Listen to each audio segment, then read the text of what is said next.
All right, man, it's your boy Bo. So they saying that Trump is trying to give convicted felons their right to carry arms or possess pistols. Let's dive off into it. Administration is considering a way for convicted felons to restore their access to legally owning a firearm. Queen City News anchor Alicia Barnes and Chief Legal Analyst Cully Rhodes takes us through those arguments. The Justice Department is releasing plans to create a process for those with criminal convictions to restore their gun rights. So this decision sparking alarm that it will return firearms to those of convicted violent crimes. The interim rule follows an executive order from President Donald Trump last month directing a review of the country's gun restrictions to assess any ongoing infringements. Let's bring in our Chief Legal Analyst Cully Rhodes to this conversation. Lots to discuss here because restoring gun rights to those who have been convicted of violent crimes, laying out the argument here for us, it says that a lot of people are concerned. Why? Well, I mean, there's arguments for both sides in this situation. You have on the one side folks that are saying that the government should not be infringing on folks' constitutional rights to bear arms. And on the other side, you have folks that are saying there needs to be some common sense legislation and regulations, specifically rulemaking process that actually limits folks that can have guns. In this situation, you're talking about people convicted of felonies, but in all other instances, you're talking about folks that are domestic violence, people that have prior drug use. That was the Hunter Biden situation when attempting to get a firearm. And so a number of things are put in place by the ATF to ensure that folks that check one of those boxes, either a violent crime, either a domestic violence, or someone that is on drugs or had drug use issues in the past, don't have guns fall into their hands. And so that's why these regulations have been put in place. I should say these rules have been put in place to try to deter and stop folks from having guns in their hands. On the other side, folks are saying, look, any type of regulation that stops folks from getting access to guns is a bad idea. And right now, that fight has been going on for a long time. And this is the president saying, I want to get an examination of that in February. And today, this interim rule, is something that the ATF is saying. All right, so I do have an opinion on it. First of all, I am what some may consider to be an ex-felon or previously incarcerated. At the end of the day, I'm a human being. So I came home in 06, and in the state of Georgia, in order to get your rights to carry arms, why is it telling me to keep straight right there? What is this? Man, come on, bro, I ain't doing that. So, man, we just went to 22 minutes. I guess that's it. I don't have no Georgia pass though, whatever that is. Anyways, so in the state of Georgia, you have to stay out 5 years. You must not have any run-ins with the police, no interaction, no probation, no parole, no nothing. Not on paper, not on nothing. And then you can submit your paperwork for a pardon. Now, in this pardon, you'll get all your rights back. I think that, and it's just my personal opinion, I think that 5 years is a substantial amount of time. Here's why I say that. I say that because the rate at which individuals go back to jail in the state of Georgia is very high.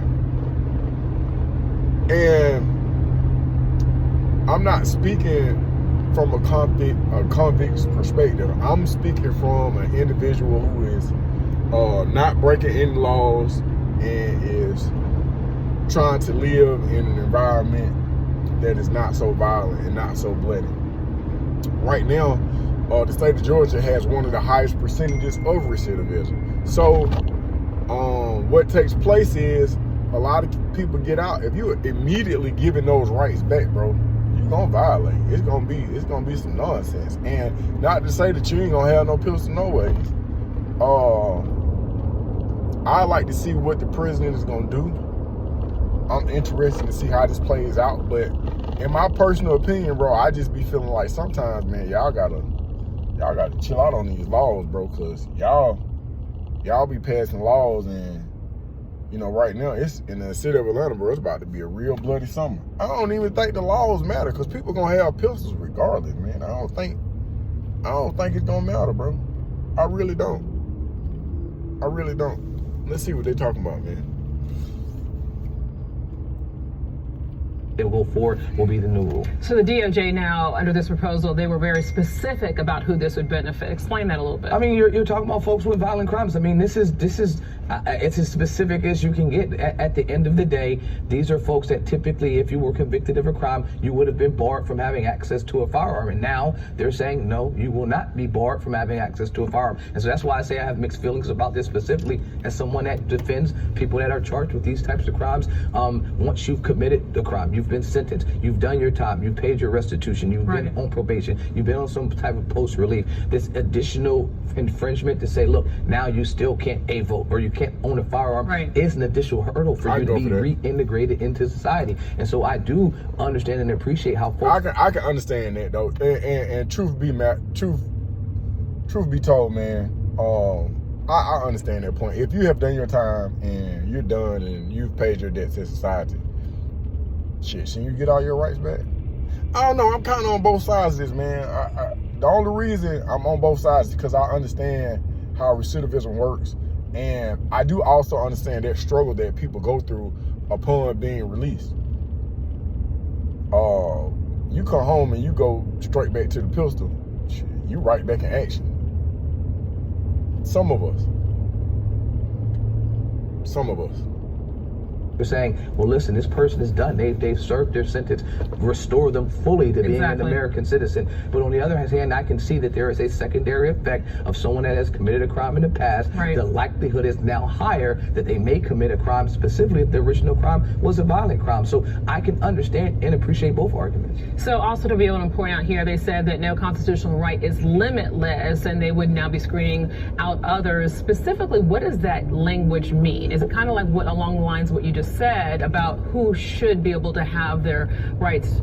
It is. I mean, and that's what the argument is. We're talking about it's not limitless. Most of these gun rights advocates are saying that the president is attempting to do this unilaterally. While I think he is using his executive powers to do a number of things unilaterally, I think in this situation, this is how the administrations and agencies are supposed to work. ATF is there to formulate and promulgate rules.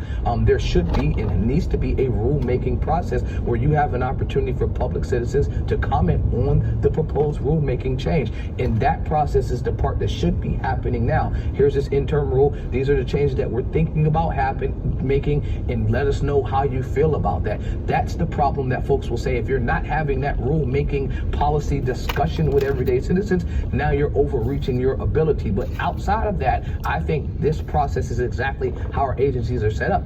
I wonder how many people are just getting charged with possession of a firearm by a convicted felon. Because that will reduce a lot of time. It'll reduce a lot of judicial money.